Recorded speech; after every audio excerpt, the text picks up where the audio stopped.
What's going on, everybody? This is Drew Davis here with another episode. I'm with my guy, Griffin Prock. So about sports. My dude is doing great things in this space, talking about football, talking about basketball, talking about sports in general. And he had me on a little while ago. I'm glad to have him on this channel and this show and just talk a little bit about football, but also talk a little bit about his background. He's usually busy talking about sports, so he doesn't really let you know anything about him. But today we're gonna dive into that. So, my man Griff, how are you doing, brother? I'm good, man. It's great to see you again. It was awesome to have you on the show a little bit ago. Definitely got to have you back on. The off season's running in the NFL, and I got to get your takes. And also the off season of college football. It's kind of under the radar because there's not like free agency and trades, but the NIL and all the transfer portal, that there was a lot going on. So thank you for having me on, and I'm excited to talk sports and life here on Man, the show today. man, I appreciate it. You are invited anytime you have an open invitation. Just text me. You know how we do. But as we get into this, like we said, from Washington, um, grew up watching Sports Center in the morning. You said at a young age, I think I want to do that. I want to talk about sports when I get older. Um, talk to me a little bit about that experience and what exactly drew you into that, and just watching that and what made it kind of attractive for you. It's a great question, and we were talking a little pre-recording here about the work days and kicking it off and getting up in the mornings and just getting on with your day. When I was a kid in the mornings before the bus stop would arrive, I would always run downstairs and turn on Sports Center just so I could at least see, with a bowl of cereal, being able to see the SC top plays of the day. I just really wanted to know what the coolest plays were, and that's where I kind of just fell in love with sports. I, played sports my whole life, like we've talked out before, but I was nothing special like yourself. So I wasn't able to make it to the next level of anything. But no, I just have loved sports and I've really liked the media side of it. And specifically, why I like SportsCenter so much is I like the highlights. I want to get the important information. And so that's what drew me to it because I really find it fascinating what all these reporters do out here and how they can summarize it and make it an entertaining show. And so that's why I kind of based my bio for show about sports. It's just me taking a shot at having my own sports center in a way. So that's how I got into it, I guess. I love it, man. So I went and did some recon work. I went and listened to a couple of your first episodes of Show About Sports.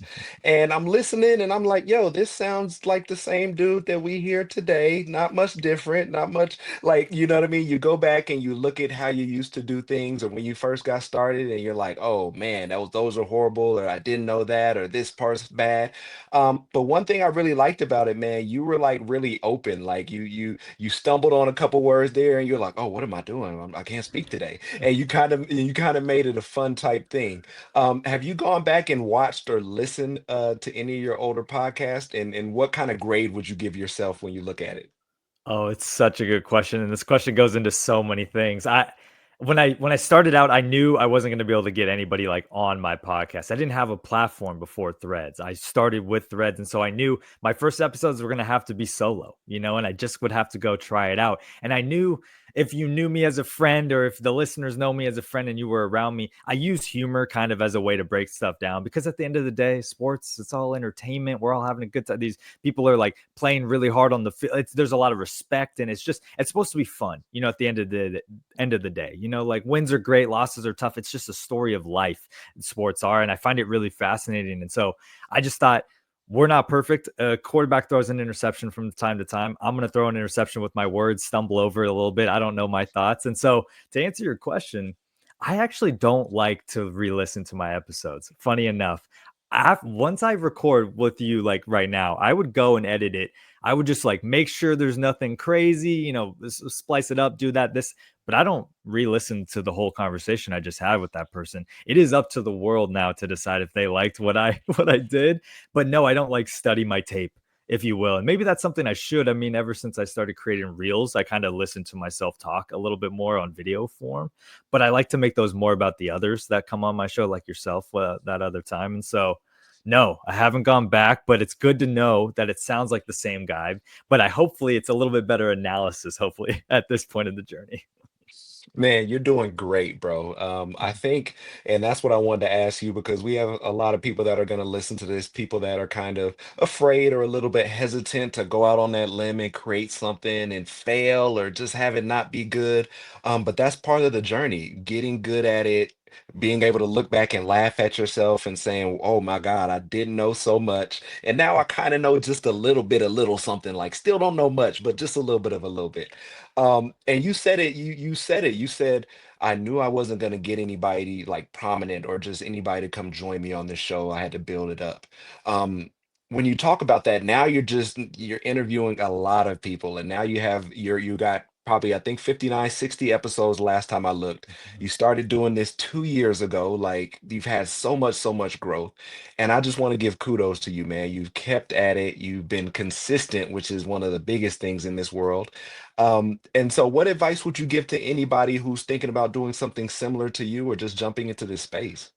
Oh, it's such a good question, and again, thank you for the shout out there. You were my 50th episode, so shout out to you too. You hit a benchmark on my show, which is awesome, and I've done some since. But it's it's funny that you use the phrase "jump into" something like this.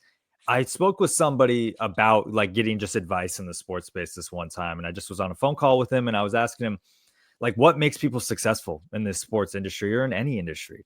And they're like, a lot of people jump into the pool, but not a lot of people tread water for long enough to Mm, then find success. We always usually stop doing something the moment before we hit something successful. And this whole sports journey for me is a microcosm of that theory, if you will. Every day that I thought I shouldn't thread, I shouldn't like be connected, I shouldn't read up, or I shouldn't produce a podcast, that every time that I do it, I'm so happy that it's like going to the gym. You know, you always feel good after going to the gym, after you do something that's hard, whether you thought you were going to run 4 miles and then you ran 5 miles after having a slow day or not feeling too good. And so when I say what's my advice is to just start, but don't have a narrative to it. Just have fun with it, you know, to start. Just go with where your energy takes you, but make sure you're on a path where you're not overdoing it so that you can swim consistently because you don't want your consistency right out the gate to be too high because you might start to lose a little bit of love for it and become jaded, if you will, by the process that is about it. And this is even coming from someone that listeners, I don't do this for a living either. I do not get paid for this. This is all for fun, you know, because I have a day job. And so if you don't have fun in it, it's going to be hard to tread water for long enough for it to feel rewarding or pay off. So that's kind of my biggest advice. I think that's the kind of allure to it. Like you talked about, people see other people doing it and they're like, oh, I want to do it. Or they see somebody that's making money and they're like, yo, they got to quit their job and do it. But they don't understand like how many reps went into it before they got that opportunity. They don't Mhm. understand like, the kind of mess ups that you probably had to do before you get into it. And you hit on a good point. You said it's like going to the gym. Like, sometimes you don't want to go and then you go and you run those miles and you're like, man, I'm really, really glad I went. And who would think it was so hard to set up a camera, set up your laptop, get your microphone ready? It's Yeah. like those things like that it's like I used to, so at UCLA, we used to, the gym, the weight room was downstairs. So we're in the building all day. The weight room is downstairs. You can hear the weights clanging. You can hear people working out. There's some days I didn't work out. And it's not because I had to travel across town to the gym or anything. I was just like, yo, I don't got it today. I'm walking past the weight room like this. Like, let me see if it doesn't see me. But you hit on a good point. You said, don't start with your intensity too high because you're going to need some consistency to keep everything up. And I really, really love that.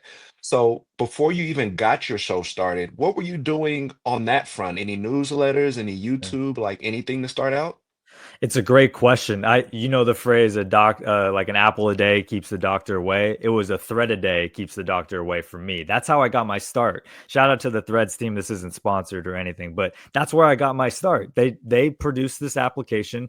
I missed the boat on Twitter. I don't do much on Instagram except for now that I make reels like I was saying, but Threads gave me that opportunity as a fresh blanks canvas where nobody had created a narrative again on this platform, in a place where new people could get their start because I knew they weren't going to have all the big names and it's going to be as saturated as a market. So I thought, why not go take a shot? But I had no kind of this is where it's going to go. And kind of where this comes from is I did have a newsletter right out of college because I graduated during COVID. So Okay. as you can imagine, the world was quite interesting during that time period, and finding a job was quite difficult. And I thought, how can I stand out to be able to boost my resume against everybody else in the corporate space? Why not have a newsletter about what you're going through? Everything, it's learning everything from career, life, and finances in your early 20s, and they call it the in between newsletter. Now you can go check it out. It's still out there in the universe. I don't write it anymore, but I did that for about 2 years. And that's where I learned how to create content. And it wasn't sports specific at all.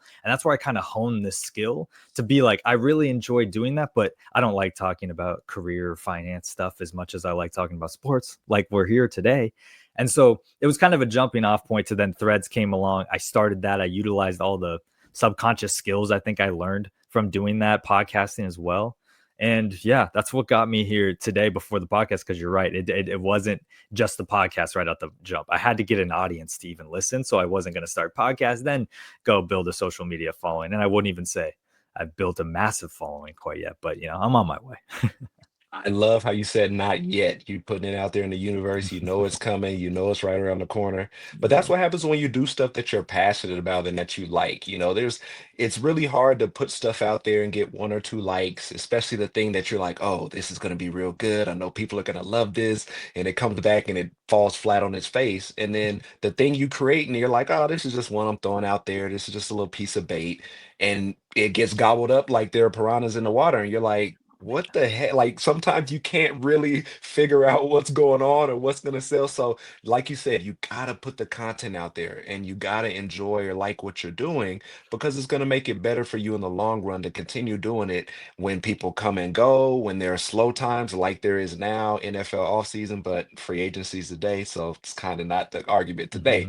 Mhm. Mhm. But outside of that, man, like we said, when you're creating content, you're doing things, you're setting up cameras, you're setting up laptops, mics. What has been your biggest fail or your biggest mistake up to this point when it comes to podcasting or creating? Ooh, so it's interesting. I think it actually goes back to you and I in our conversation when I first Instagram DM'd you, and I did not plan to answer this. Your question's just great. And so I didn't mean to use you as an example, but it's perfect because you helped me out with this. I sent you that sales pitch, if you will, where I DM'd you and I said this. And at the very end, I said, no worries if it doesn't work out, or if you don't want to, just wanted to ask. And you even said in your message, Griff, loved your message. Take that out at the end. You have so like you. I don't even remember the exact phrasing, but you like hyped me up a little bit. Like, don't give them an out. You're pitching a good thing that people will want to join, and so that has been my biggest mistake over these 2 years. Is I've kind of let people off the hook of coming on a little bit because this Mhm. world. It's super hard to Yeah. plan this type of stuff, and so I've made mistakes where I finally landed in somebody's inbox and they wanted to, come along and come on. But now it's been hard to actually lock down a specific time and date instead of, or they see it and give me one response and then that's it. And it kind of feels like you close the loop on yourself because you gave yourself an out. In this type of industry, you can't give yourself outs. Essentially, you gotta be full throttle, but respectful. Don't get me wrong. Don't be that kind of guy. But you know, it's just that was one of my, biggest mistakes starting out and getting all these guesses. Everybody thinks that I get a ton of guests on my podcast. No, my hit rate is way smaller than they think. Go through my Instagram DMs. I'm hitting up anybody from Adam Schefter at ESPN all the way down to I don't even myself. I'd hit up myself. And so yeah, that's probably one of my biggest mistakes, other than maybe not plugging in my mic correctly, or maybe the video wasn't looking very good. So that's just one mistake that kind of comes to mind. Nah, I appreciate you being vulnerable, man. I'm not gonna lie. It's funny, I just told you that because I went like you sent me that message. I read everything. I don't respond to everything. I read Yeah. everything. And then I go look at your page to see, let me see what product he has out here. I Mhm. look at it, it's professional. I listen to a couple podcasts. I'm like, this is legit. Like this is good. Like, and we all want to go on the Stephen A. Smith show or first take, like stuff that's already built and the foundation is set and we want to go on there and shine, but we don't want to go help people grow and kind of go through this growing pains of what they're doing. But I know I have a not a special platform, but like I'm a former professional player, former collegiate player, so I know that carries some cachet. But at the end of the day, I'm like, why not jump on and talk about ball for an hour? Why not, give his platform a boost if I can, if some people wonder who the hell Drew Davis is. But I will say this, I learned I went to acting school for about a year and a half. And at acting school, I learned, and not that I learned, like we're really gracious as people. We ask a question, but we also don't want to get let down really hard. And so we kind of that softens the blow for us sometimes. But acting school, somebody would perform and you tell them that they did a good job, and they would tell you everything that they did bad. They'd be like, yeah, but I just wasn't feeling it today, and I could have did better. And it's like, man, accept the compliment. You put yourself out there, you were vulnerable, accept the compliment and know that people are telling you you did some great work. Like there's gonna always be people that tell you you're horrible, you're not good, oh, he's not gonna be the next Denzel. But when you get those compliments from people, whether they're really sincere or not, like just accept them and move and take accept them for what they are and be able to move on and carry it that way. So that's all I wanted to tell you, man. You fell in the DM, and I'm like, let me reward this young man for falling in No, the DM. and I appreciate that across the board, and it's interesting in this space is I've gotten some just really out of the blue comments from people, like, being like, "You're doing this, that, and it's incredible," or, really like your vibe." Like, I don't know if you know Trista from the Say More Seasons group on Trista Crick on the she's social media. We just have been, went to the national championship together, and covered all of that, and she just was like, well, I just love how energetic you are, Griffin, about this. Everyone's usually super jaded about this type of, this work, and they get burned by it a couple times, but you just have this fresh, like, happy perspective about it. And it's just like those compliments that hit you, and you're like, wow, I'm like really doing something here. Like it feels, but I have a hard time, just like you said, accepting a compliment for what it is. I don't celebrate the wins enough. And so, just like we did in the DMs, like, you just got to celebrate, those moments and really like talk nice to each other and like help each Yeah. other out and grow, and it can all be a happy family at the end of the day. 100% agree. And so while we're on the subject of threads, shout out to Matt Lee, shout out Trista, shout out all the threads team that we were able to meet over these last couple months through the Say More Season initiative, talking more about college football, talking more about more NFL football, helping threads take off. And as you see today, as X has gone down, that threads was a place for a lot of people to go to figure out this free agency news and what's happening and what's going on. So through the Threads initiative, you were able to go to the national championship game this year and go check that out and be a part of it, be a part of media for I think a couple days. What was that experience like? Oh, life changing sounds crazy to say, but like, imagine that little boy that I was saying watching SportsCenter every morning, where I just watched endless national championship highlights my whole life. Not only go, because I've been to a football game before, it was, but to be a part of the side that I find so interesting, I was just shell shocked the whole time. I'm walking around with people that do this for a living, not just with the threads people, but everybody else, from the Kirk Herbstreaks of the world to the me's of the world, and even fans there. And so to be able to see the behind the scenes and see how many people put in so much effort to put on something like this, because it's truly a spectacle, to put on this type of performance, if you will. It takes a village, and it was super cool to see all of that, and I couldn't be more grateful for that opportunity to be able to see it from that lens. Instead of getting a ticket, going through the front door and sitting in my seat, I got to see everything from behind the scenes, and I got to essentially shake hands with anybody that I wanted to, but I was super nervous and super like, I don't belong here, imposter syndrome, like, what am I doing here?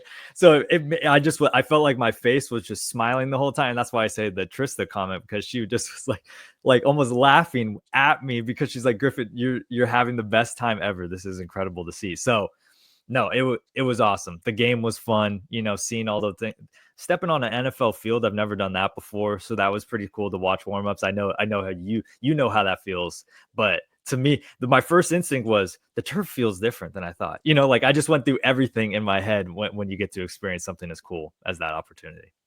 No, man, you got to enjoy it, man. Like you're living out a childhood dream. And I think sometimes that's hard for us to get through our heads or for us to kind of, we're like, oh, I'm working and I'm not where I want to be yet. And there's still so much more to go. But man, I played in the NFL and there were times I didn't tell myself I play in the NFL. I would be like, oh, well, I'm not as good as Julio, or I'm not as good as Roddy yet, or Tony Gonzalez. I don't have my gold jacket like Tony Gonzalez does. But in but in retrospect, it's like, yo, enjoy every moment of that because at one point in time, that was everyone's, first time on an NFL field. That was everyone's first time at the media sessions, interviewing people and things like that. So you have it, never lose that wide-eyed look for having it inside of you. You know what I mean? Like always be Exactly. like, yo, I'm here, I'm exactly where I wanted to be. This is where my hard work has gotten me, and by the Mm, grace of other external resources and from other yeah. beliefs that you might have, you were able to get there, and that's a testament to you, bro. And it's really funny because a year ago when we were doing like threads, even a year ago, I was like Matt Lee was talking about, I was a part of some of those initiatives. Just I'm the grassroots kind of kid building something from nothing. I didn't come from Twitter. I didn't come from Instagram to build this, or I'm not a former professional athlete. I'm just kind of building this. And so when after I did some of those initiatives from like just doing hosting like giveaways and guessing prediction stuff on threads, I was like, next year, like I'm gonna go to the national championship. Like I'm gonna find a way. And I tell people this because I almost feel like I manifested it and then the work that I did for a year to then get to this point where threads sent me. And it's just kind of insane to think how much like I just kind of willed it to happen. Like I didn't ask for that. They were like, "Hey, do like to celebrate all of this and all of the things you've done for us, not just this year, but every year on Threads. We want to just reward you for this." And I was like, it's just surreal, man. I like, yeah, it's hard to lose the wide-eyed feel about it because it's just so cool. Maybe if I was grinding a little bit differently or it was not as fun for this, that, or the other reason, I wouldn't love it. But yeah, you sometimes you just got to put it in the universe. That's sometimes my best advice to people. Just start saying things that are delusional to yourself, or to your significant other or something. That's somebody that won't be like, that's crazy, and just start working towards anything, and it can pay off in the end. Mm. Put it in the universe and then work your ass off to make it happen too. Because the universe is working Exactly. for you, but you got to work for you too. Exactly. A threaded day keeps the doctor away. That's what I'm saying. You Uh, can't hope they're going to invite you to something if you don't do something about it. That's kind of how it is.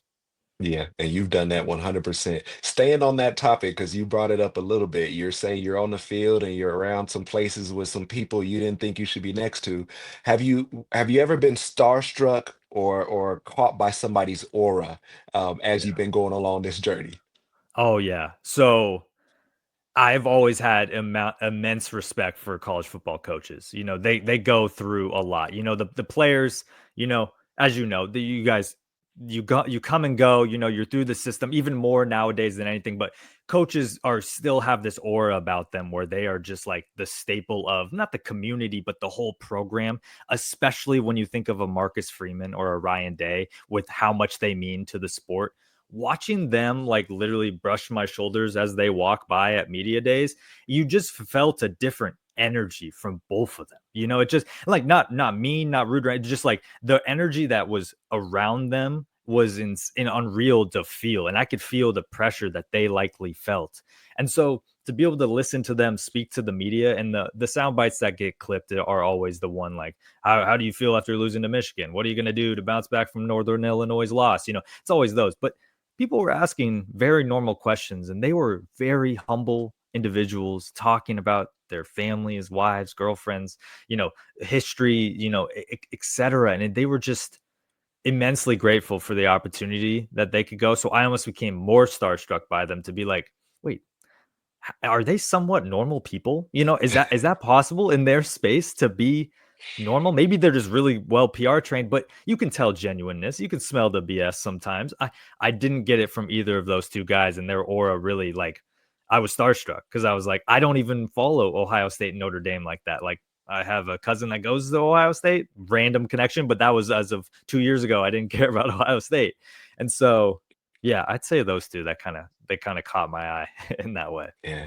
And you picked and this was a great year. You got two historic franchise programs, two head coaches. I'm sure Marcus Freeman will be at Notre Dame for a while. Ryan Day has been there for a minute, gets his first national championship. My college coach, Chip Kelly, gets his first national championship and then gets a super pay raise to go to the Las Vegas Raiders. So it's definitely, man. I appreciate you saying that because, like you said, they're up there talking, they're talking about family, they're talking about this, and that, and you're like, hold on, y'all are actually pretty cool. Like Yeah. y'all aren't what the media makes you out to seem. That's pretty cool. That's nice.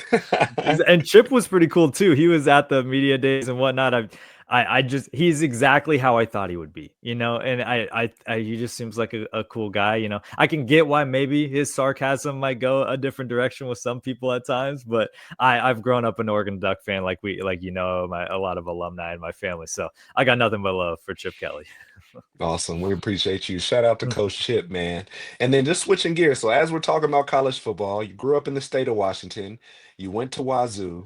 Does that some what schools were you choosing from when it was time to go to college? Yeah, so it's a funny story as all parents do. You know, you got to get the clipboard out. You got to go through the math of how colleges work and how much more expensive it is to go out of state. And I was like, okay, I get it. That's crazy. I wouldn't want to pay for that either. So my options were Washington State. You know, not university, but the state of Washington were kind of the options in terms of things. I was looking at Central, Eastern. You know, Bellingham going up to Western. UW. Some people might think that I'm smart, but I'm not that smart. So I couldn't get into UW. And thankfully so. I'm so happy I'm a Coug, as you can see behind me, the Coug drawings on the wall. But yeah, that's what it come down to. I mean, I just went to Pullman for a visit. I was a part of a basketball team that got to do a little summer camp there in high school where we had essentially a tournament and we got to stay in the dorm halls. It was through my high school. Um, and I just was like, this is a sweet campus. You know, I really like the vibes around it. And it was the summertime. Like, there's just athletes there. There's just the football team on campus. There's nobody there. But I just loved it. And the minute I stepped on campus, never looked back. You know, it was a great experience all 4 years.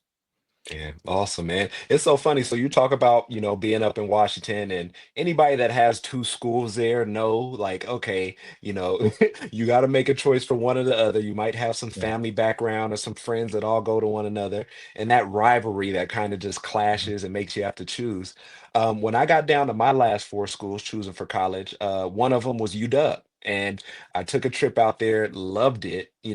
It's so funny though, because UW and Oregon, they were trying to persuade me which place it rained more at. And I'm and so you got that. I'm telling you, they pulled out charts, they Oh had yeah. data, and I'm over here like, y'all, if I go to whatever school I go to for y'all, it's gonna be some rain. So it's all good. Yeah. But I've been to Alki Beach. The traffic from the airport to UW was horrible. Yeah. But it was a very beautiful campus. And you have any stadium where you can tailgate and boat up? Crazy. What? Crazy. What? That's why I So, love the Apple Cup being at their stadium because let me tell you, it's not really a home field advantage when the Cougs and the Huskies play it at their home because to get to our place, you got to go 5 hours over the mountains. For us, we're all kind of centrally located over here. So we love going and then trying to find a friend that has a boat and try to get on it if we can or steal someone's UW boat if possible. man, work smarter, not harder. That's the plan of the game. And then Exactly. sticking with that, so you went to Wazoo, you go to Mhm. Wazoo, you're still sports fan, Seattle Seahawks fan, Wazoo Mhm. fan. Between both of those programs and organizations or teams, what has been in your lifetime or just in your recollection, what has been the most historic win to you for both of those teams? You said for Washington State and the Seahawks? Yeah, if you have Yeah, if yeah. you have one of each. Yeah, that's a great one. Oh, man.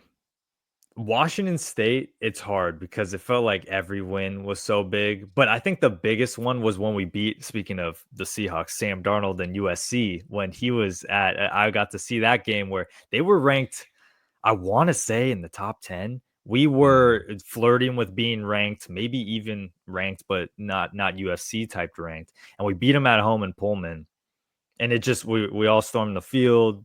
It was one of the best day. Like people were partying all night, you know, in the city of Pullman, the tiny city of Pullman, and I don't know. There's not one thing about it. I don't know. I was with my future wife at the time too, so it's kind of like a core memory of just like my life was being built during that era, and just Washington State gave me a ton of that. But I would also then add this little drawing right here behind me is the college game day when we played Oregon, and so my dad drove out because he's an Oregon alum. College game day is first time ever. There was a million crimson flags because, as you know, at college game day, there's always one crimson flag going around. We had a bajillion of them. I don't think anybody slept, the night before just to get there at 3, 2 in the morning. And we beat Oregon that night. And it was a wonderful day. So it's those kind of big games, a ranked opponent when you're not ranked, or you get to experience something brand new like that. And I didn't know a few years later I'd be bumping shoulders with these guys like Kirk Herbstreit, like literally next to me, even though I watched him live. So there's that. When I think about the Seahawks, I rewatched this game, the highlights today when I was at work. Don't tell my boss, but I was just like watching the 20-minute highlights where 2014 NFC Championship, we come back and beat Aaron Rodgers and the Packers after getting down, and we were on our way to our second Super Bowl at that time if we were to win that game. And it was kind of the end of the Legion of Boom, if you really think about it, because after that season, we all kind of drifted. The decisions had to start getting made. And just the resilience that we saw on that field that day was incredible, and it just was every player that I've grown up with the Seahawks that was important to me, from, Pete Carroll, Russell Wilson, to the Richard Shermans and the Camp Chancellors and Marshawn Lynch.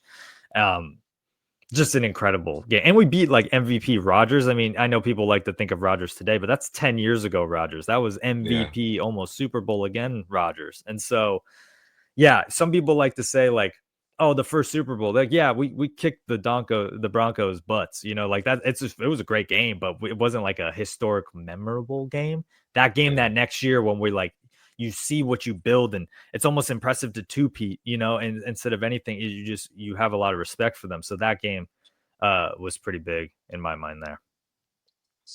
Man, it's crazy when you're around sports for so long because you see so much. And like you said, you have some core memories from college, and there's a certain stuff you might be doing around that time, having time with your dad or parents or a Mhm. brother or something that's in town or something like that. And so as we go now, like we've been to this point where you look at the Seahawks like you talked, that was kind of the last time the Legion of Boom was together. You look at the Seahawks now, they just let Tyler Lockett go. Like there's this whole, like, what I mean, somebody that was there for a while. And now these people are getting gone and being gone and getting going. Um, I will ask you this, who is your favorite all-time Seattle Seahawk? Oh, it's a great question. Honestly, I waffle back and forth. I'm not a big like favorite player guy. I Okay. like to like a ton of players across, because if people ask me like what's your favorite NBA player, it's James Harden. I don't know why. I like what he's got going on. He was gonna technically be a Sonic until they traded the team to the Thunder, at that point. But when I think about the Seahawks, I mean, it's hard to get over Marshawn Lynch, because when I think about the all-time games and kind of what football has always meant to me growing up was run the ball. At the end of the day, that's where good offenses are built on. If you can't establish a run to scare the defense into, putting some more guys in the box, you don't really have an offense. And that's why we're seeing such a resurgence of the running game in the NFL today, because of all the too high safeties. People are like, we can't air it out anymore. And so Marshawn Lynch did the Beast Quake, when I was growing up, and I was like, this is my favorite guy. He's a superhero. Like, how did he do that? Like I can't imagine a human being doing something like that. And then for the next, 6, 7 years, even after that, even though he had already been playing for some time, he just had such an illustrious career that I think is going to go down as an underrated career where people aren't going to talk about him enough. They're going to like say like, oh, Marshawn, power back, but go look at the stats. This man was productive almost every single year, only till the very end, like every NFL player, can fall off a cliff, if you will, in terms of production. But he just has an energy about him. He's eating Skittles on the sideline. He loves the game. He loves the community. He's done so much for Seattle in terms of, and he still comes back all the time. He's always around here, not like around me, but around here. And yeah, I think he's one of my favorite because I just can tell that he's genuine. And if I ever got to meet him and like be around him, I know he'd be exactly what I would have wanted him to be as a person. No, you spoke about it, man. Like you said, underrated running back, and also just that time with getting Russell Wilson. There, Seattle was a run first team where they're, and I think that's why Russell got a little exposed as he went to Pittsburgh Mhm, and Denver, mhm, because he's a shot quarterback. But outside of that, he always had a very good running game. The excitement and the energy that Pete Carroll coached with, that they were going to be able to run the ball, they're going to play some great defense, and you're going to have to earn everything you get against them. But that's definitely was a great time between that time mhm, frame for mhm, Marshawn to go from Buffalo to Seattle, where he was probably underappreciated in Buffalo as well, to being the marquee guy. And it's actually funny, mhm. one of my defensive linemen, and you'll listen to this and it sounds crazy. One of my defensive linemen from college, Will Tikawafu, was Marshawn Lynch's fullback. For a couple years in Seattle, and they're really good friends. But you could imagine he slimmed down a little bit after being defensive end. But you imagine you having to take on or dodge that fullback and then tackle Marshawn? No, Not happening. no. It's kinda like what the Ravens just had with Derrick Henry and, their guy that they have, Rich Ricard or something. They had just got 2 bullies back there, and that's what we had for a long time, and yeah, no, nothing but respect for Marshawn, man. He's one of my favorite all time. Okay. So we talked about players, we talked about the biggest wins. No, we didn't talk about the biggest win, but I want to ask you, and I think I know the answer to the question, but I want to hear what you say.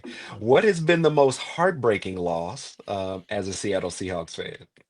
It rhymes with, Tom Brady. There's a Patriots uniform on, not the Tampa Bay uniform, and not using Marshawn Lynch when we should have on the goal line. When again, it wasn't 4th and goal here. It wasn't go for, but we had more downs ahead of us here, folks, and we threw an interception to Malcolm Butler, who I'm just happy for Malcolm Butler. We got him paid. At the end of the day, he got a nice contract extension after that, and I don't know if he had a successful career after that, but you know, that's that was the toughest loss for us here. But we've always had some tough losses as Seahawks fans. I mean, we just beat the 49ers for the first time in a while this past season with Geno Smith, and you just kind of remember every time you wake up twice a year and you're excited to play your rival. And I would say the 49ers were our division rival within the division. Um, and yeah, no, so I'm definitely gonna say that loss, but anytime you lose to the 49ers, I lose a little piece of me, if you will, as well. That's totally understandable, man. That division is so tough. I remember at one point, if you watched their games, it was like a stretch, and it wasn't just like Thursday night games, but like you'd watch their games, and it'll be like 9-12, it'll be 6-3. It was like a defensive slugfest where you're just fighting for position to kind of maybe sneak out of there with the win. And it was like the 49ers, the Rams, the Seahawks. It was like those teams where you look every time and you'd be like, not the Cardinals because they usually, they don't matter. But it was those teams where you're like, and the division was always up for grabs too. It's like it's 1 or 2 games out. This game means a lot, so this will win the head-to-head form. But as you talk about that game, man, I think that's also when the Seahawks started heading downhill as far as a team.